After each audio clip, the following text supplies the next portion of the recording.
I stared at the faded wooden sign creaking in the wind. Welcome to Eden's Haven, as my best friend Eden pulled her old pickup truck into the gravel driveway of her family's farmhouse in rural Vermont. The air was crisp, carrying the faint scent of hay and distant rain, but nothing prepared me for the bombshell she was about to drop. "Destiny," she said, her voice trembling as she turned off the engine. "I've been in love with you for years, and I can't hide it anymore." My heart slammed against my ribs like a trapped bird desperate to escape. How could this be? Eden, the girl I'd known since college, the one who'd shared every laugh, every tear, every late-night confession about our disastrous dates with guys. Now telling me she wanted more than friendship? I sat there, frozen in the passenger seat, the world outside blurring as my mind raced through 1,000 memories, each one now tainted with this new, terrifying lens. Was I blind? Or had I just refused to see the signs because acknowledging them would mean confronting parts of myself I'd buried deep? We stepped out into the late afternoon sun, the farmhouse looming like a silent witness to our unraveling. Eden's family had owned this place for generations, a sprawling 2-story home with peeling white paint and a wraparound porch cluttered with rocking chairs. But today it felt less like a haven and more like a confessional booth. She led me inside without another word, her hand brushing mine accidentally, or was it? Sending a jolt through me that I couldn't ignore. The living room was cozy, filled with mismatched furniture and family photos on the mantel, including one of us from graduation, arms around each other grinning like idiots. I sank into the worn couch, my thoughts swirling. "Why now?" I finally asked, my voice barely above a whisper. "Why here?" Eden paced the creaky floorboards, her short blonde hair catching the light filtering through the lace curtains. She was always the bold one, the one who charged into life's messes while I hung back, calculating risks. "Because this is where I feel most myself," she replied, stopping to face me. "Away from the city noise, from our jobs, from everyone else's expectations. Destiny, you've been my rock, but it's killing me to pretend. Every time you talk about dating some guy, it feels like a knife twist. I know this might ruin everything, but I had to say it." Her words hung in the air, heavy and unyielding. I thought about my own life back in Boston. My steady job as a graphic designer, my conservative parents who still nagged me about settling down with a nice man, the friends who assumed I was straight as an arrow. Had I ever questioned that? There were moments, fleeting ones, like when Eden's laugh made my stomach flip or her touch lingered a second too long. But I dismissed them as nothing, as sisterly affection. Now, with her confession laid bare, those moments replayed in my mind like evidence in a trial I didn't want to face. What if I felt the same? What if I didn't? Either way, our friendship, the one constant in my chaotic life, was on the brink. We spent the evening cooking dinner in the outdated kitchen, chopping vegetables side by side in awkward silence. Eden tried to lighten the mood with stories from our past, but each one carried an undercurrent of what-ifs. "Remember that road trip to Maine?" she said, stirring the pasta sauce. "You fell asleep on my shoulder, and I drove the whole way just watching you." I nodded, forcing a smile, but inside panic brewed. If I rejected her, I'd lose my best friend. If I explored this, I'd risk everything. My family's approval, my sense of self, the normalcy I'd clung to. As night fell, we sat on the porch swing, stars dotting the sky like indifferent spectators. "I need time," I told her, my voice cracking. But time was a luxury we didn't have. Her family was coming for a reunion tomorrow, and secrets like this had a way of exploding in close quarters. The next morning, Eden's parents arrived early, their SUV kicking up dust on the driveway. Mr. and Mrs. Harlow were the epitome of small-town America, devout Christians, pillars of their community church, with fixed ideas about family and morality. They hugged Eden tightly, then me, oblivious to the tension crackling between us. "So glad you could join us, Destiny," Mrs. Harlow said, her warm smile masking the judgment I knew lurked beneath for anyone who strayed from the path. As we helped unload groceries, I caught Eden's eye, a silent plea passing between us. Don't let this slip. But inside my mind screamed questions. Was loving Eden wrong? Society said one thing, my heart whispered another. The weight of potential betrayal, to her, to myself, to everyone, pressed down, making every breath a struggle. Lunch was a minefield of polite conversation. Eden's brother, Jake, joined us, cracking jokes about city life versus farm living. But when the topic turned to relationships, I felt the noose tighten. "Any boyfriends on the horizon, girls?" Mr. Harlow asked, his tone light but probing. Eden laughed it off, but her hand under the table found mine, squeezing for reassurance. I pulled away instinctively, guilt flooding me. How could I hold her hand here, in this house built on traditions that condemned what she felt? That night, alone in the guest room, I tossed and turned, inner monologue raging. "You're straight, Destiny. This is just confusion." But then why does her confession feel like the missing piece? The farmhouse walls seemed to close in, echoing my turmoil. By the third day, the reunion swelled with aunts, uncles, and cousins filling the yard with barbecues and games. Eden and I navigated the crowd like ghosts, exchanging stolen glances that spoke volumes. During a quiet moment by the barn, she pulled me aside. "I didn't mean to pressure you," she whispered, her eyes searching mine. "But seeing you here with my family, it makes me want this life with you." Her vulnerability pierced me. I wanted to say yes, to leap into the unknown, but fear chained me. What if we pursued this and it destroyed her relationship with her parents? What if society branded us as outcasts? The internal conflict tore at me. Loyalty to friendship versus the pull of something deeper. As laughter echoed from the house, I realized the truth. Whatever choice I made, someone would get hurt. And the price? It might be everything we held dear. The farmhouse buzzed with reunion energy, but beneath the surface, my world fractured. Eden's confession lingered like a storm cloud, and every interaction amplified the stakes. During a family volleyball game, her cousin Lisa pulled me aside, eyeing us suspiciously. "You two seem closer than usual," she said with a knowing smirk. Panic surged. If Lisa noticed, how long before others did? I brushed it off as best friend stuff, but inside doubt gnawed. Was I lying to protect us or myself? The moral quandary twisted my gut. Hiding felt like betrayal, revealing like suicide. That evening, as bonfire flames danced under the stars, Eden and I sat apart from the group, the crackling wood masking our hushed words. "I can't stop thinking about what you said," I admitted, my voice low. She turned to me, hope flickering in her eyes like the firelight. "Does that mean?" I shook my head, frustration building. "It means I'm terrified, Eden. Your family, they're everything to you. If we do this and they find out..." She reached for my hand, but I hesitated, pulling back. The rejection stung us both, a silent wound in the making. Her face fell, and in that moment I saw the cost.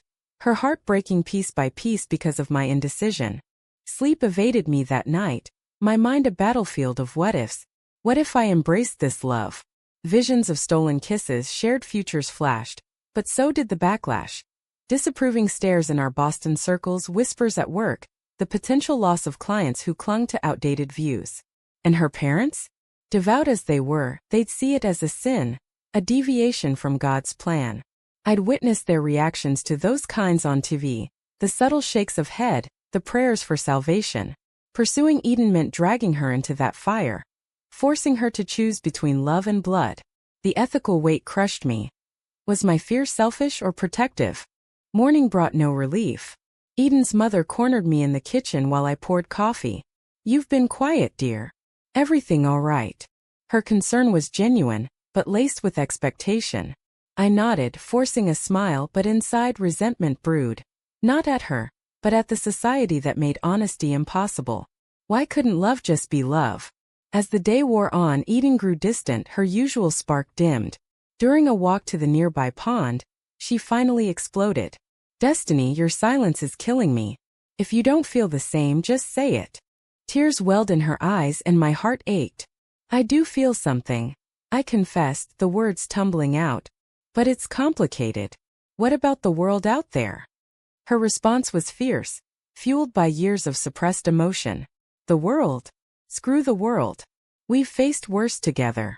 But I knew it wasn't that simple. Back at the house, Jake overheard part of our argument, his brow furrowing. "Everything okay, sis?" Eden waved him off, but the seed of suspicion was planted.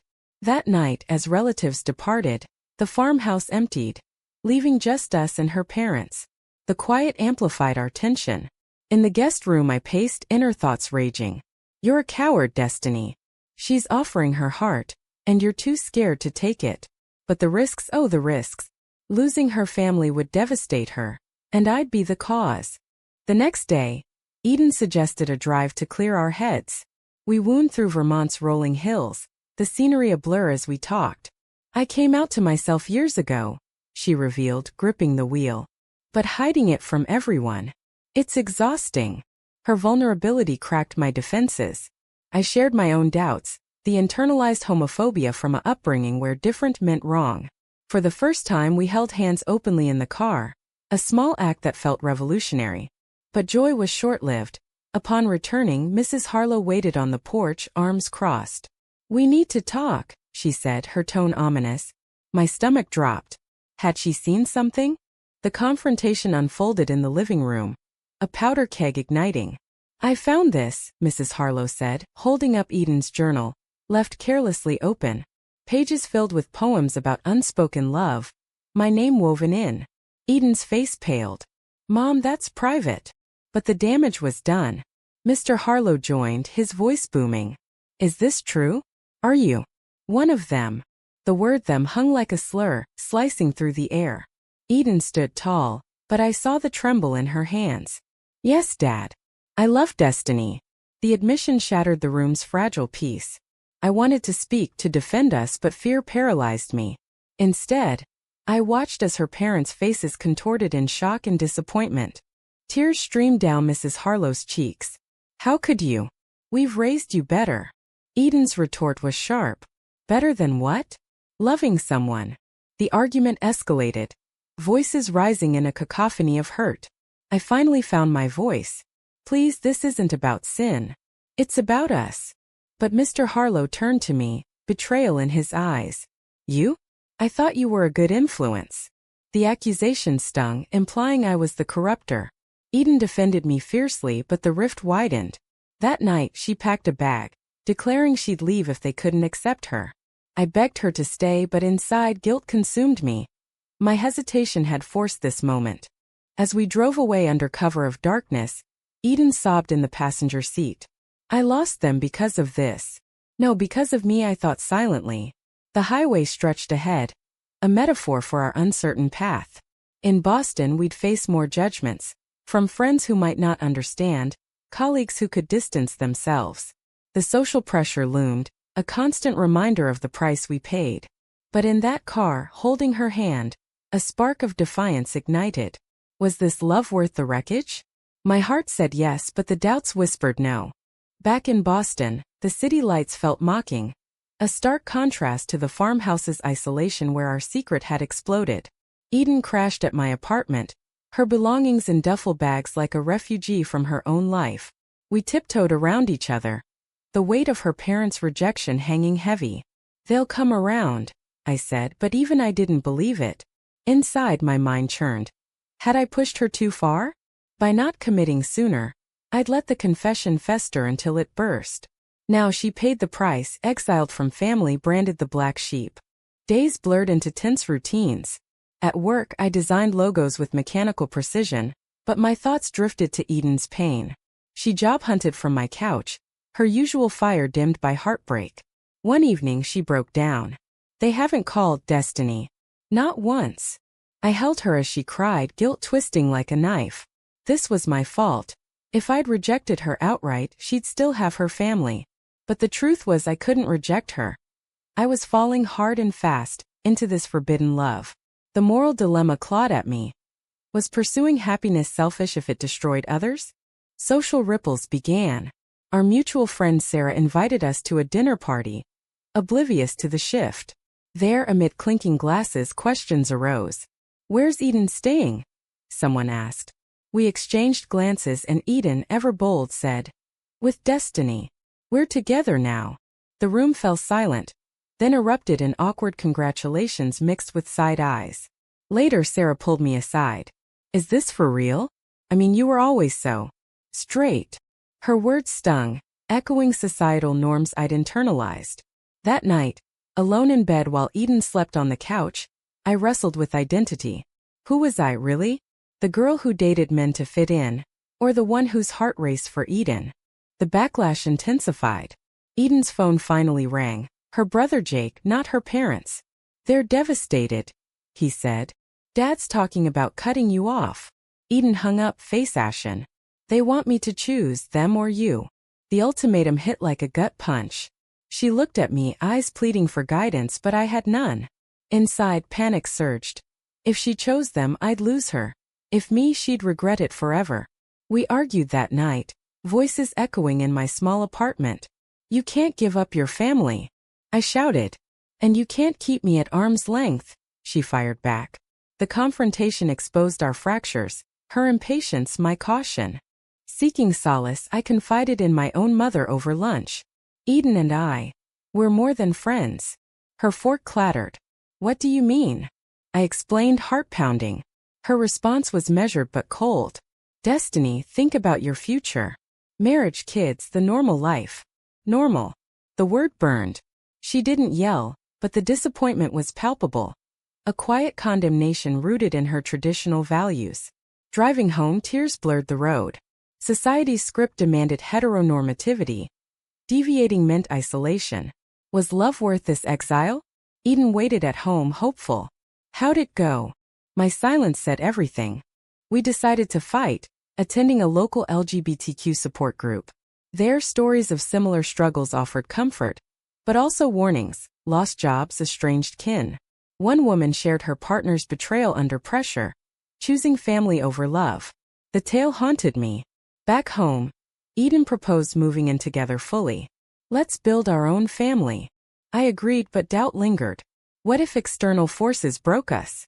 That fear manifested when an old college friend, Mark, messaged me. Heard about you and Eden. Didn't peg you for that. His casual bigotry ignited rage but also shame. Why did others' opinions hold such power?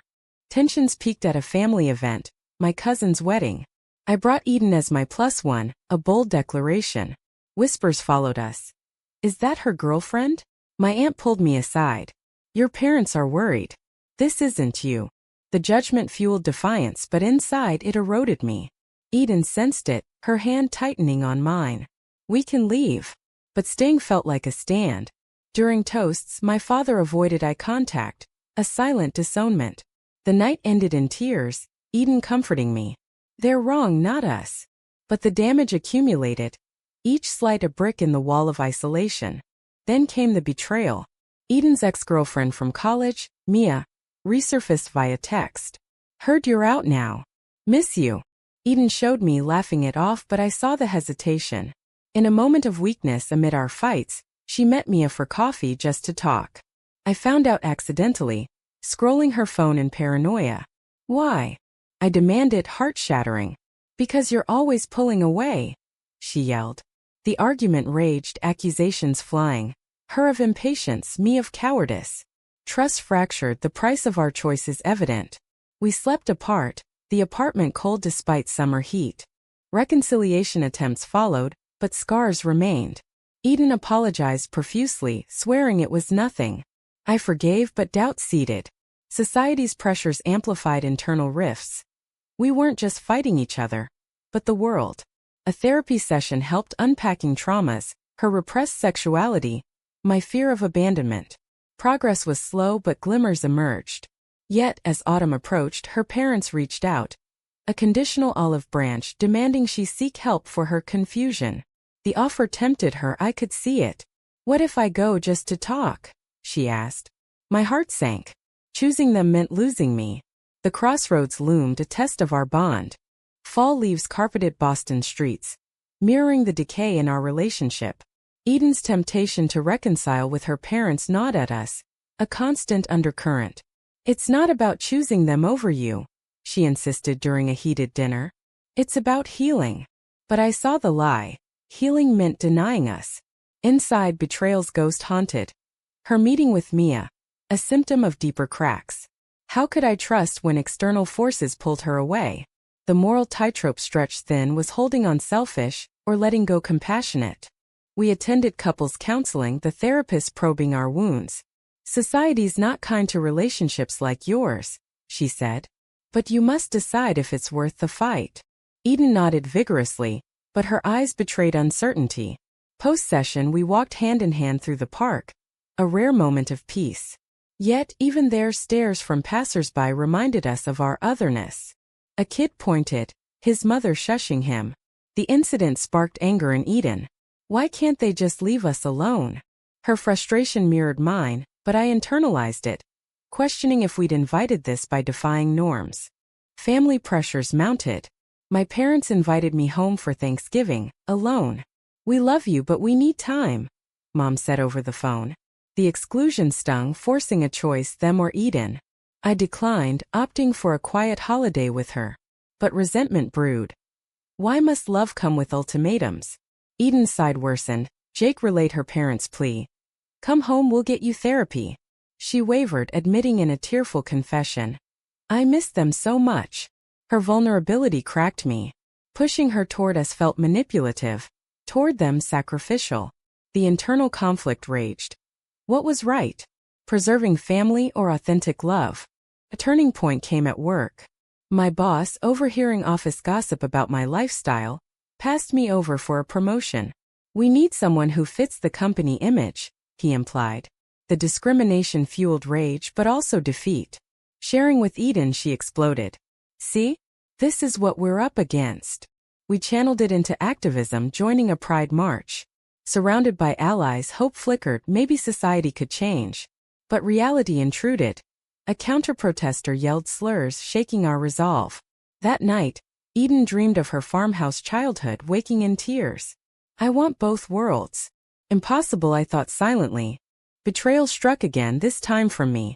Overwhelmed, I confided in Sarah, who twisted my words, spreading rumors that Eden was pushing me into this. Eden confronted me, hurt blazing. You don't trust me enough to keep it between us? The fight escalated, doors slamming. Maybe this was a mistake, she spat. Her words pierced, echoing my fears. We separated for a week, she to a hotel, me alone with regrets. The solitude amplified inner turmoil. Had I sabotaged us out of self-doubt? Reconnecting via text, apologies flowed, but trust eroded further. Reunited, we vowed to rebuild, planning a getaway to mend. But fate intervened. Eden's father suffered a heart attack. She rushed to Vermont, me by her side despite tensions. At the hospital, her mother embraced her, then eyed me coldly. This isn't the time. Eden stood firm. She's staying. The visit unearthed old wounds. Bedside, Mr. Harlow whispered. I don't understand, but I love you. A crack in the armor, but conditional. Back in Boston, Eden grappled. He almost died. What if I lose them forever? Her dilemma mirrored mine. Family versus love, a zero-sum game. Social mending began tentatively. My parents called, offering awkward support. We're trying to understand. Progress but slow. Eden's family remained distant, demanding she fix herself. The pressure culminated in her decision. Attend a family therapy session alone. I need to try, she said. I nodded, hiding devastation. While she was gone, paranoia gripped me. Would she return changed, renouncing us? The weight was agony, inner monologue relentless.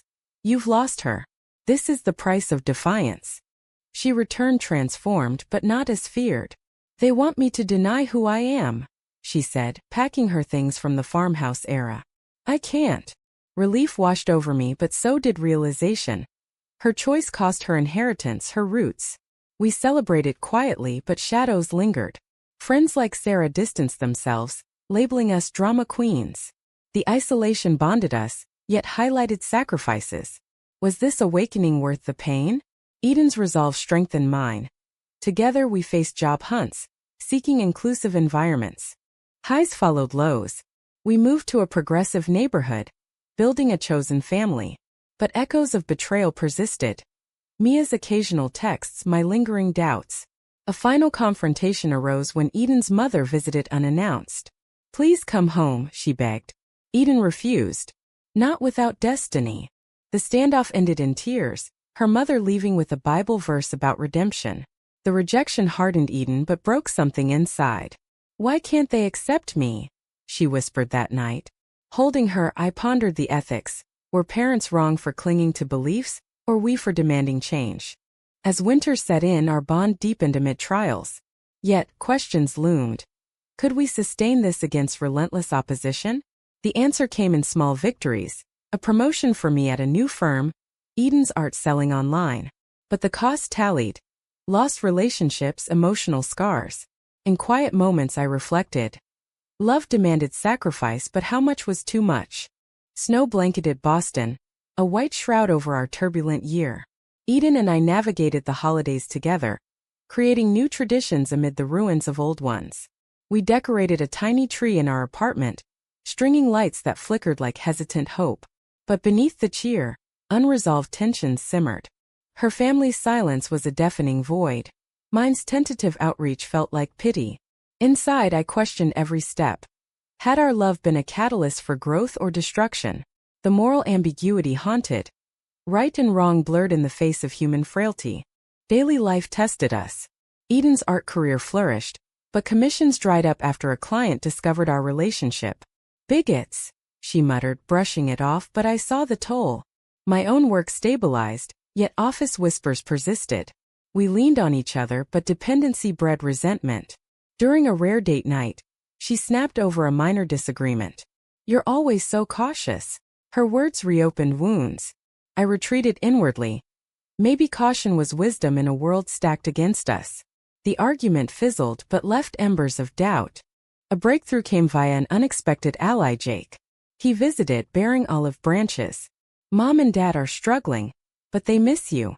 Eden listened warily. "Do they accept us?" Jake hesitated. "Not yet." The visit stirred hope but also conflict. Should she compromise for family? I encouraged dialogue, hiding my fear of losing her. Post-visit, she paced. "Part of me wants to go back, pretend." The admission stung. A potential betrayal to our truth. We debated late into the night, voices raw.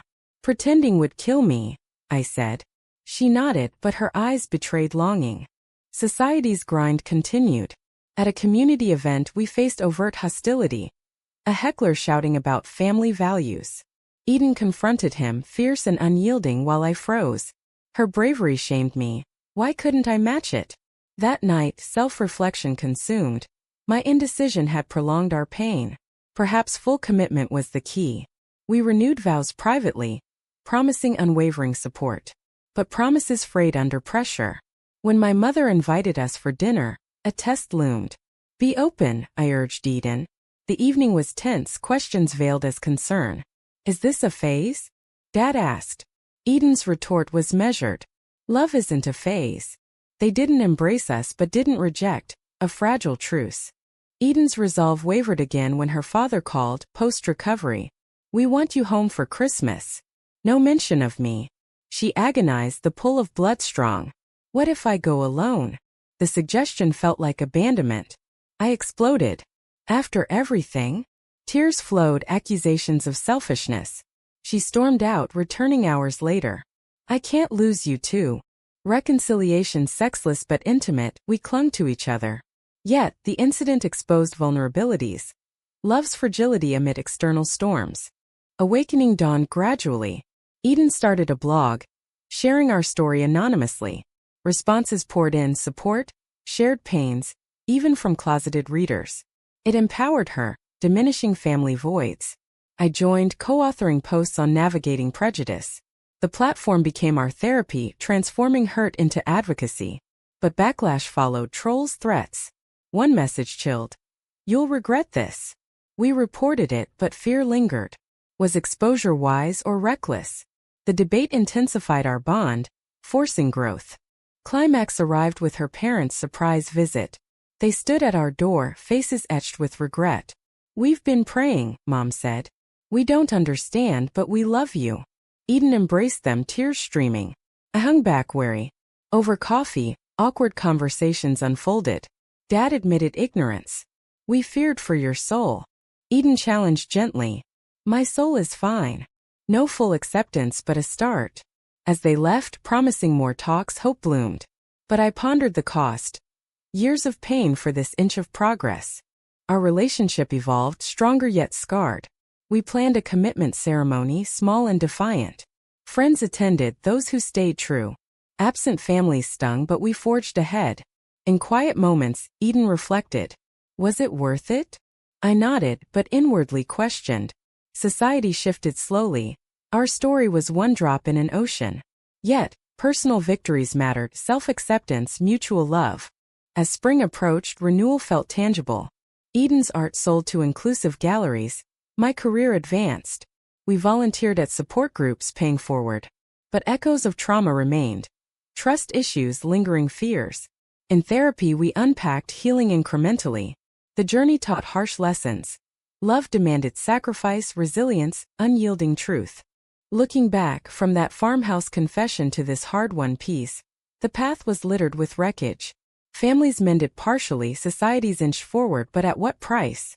We emerged changed, awakened to our strengths and flaws. Yet, one question lingers, sparking endless debate. In the face of unyielding prejudice, is denying one's true self ever the right choice?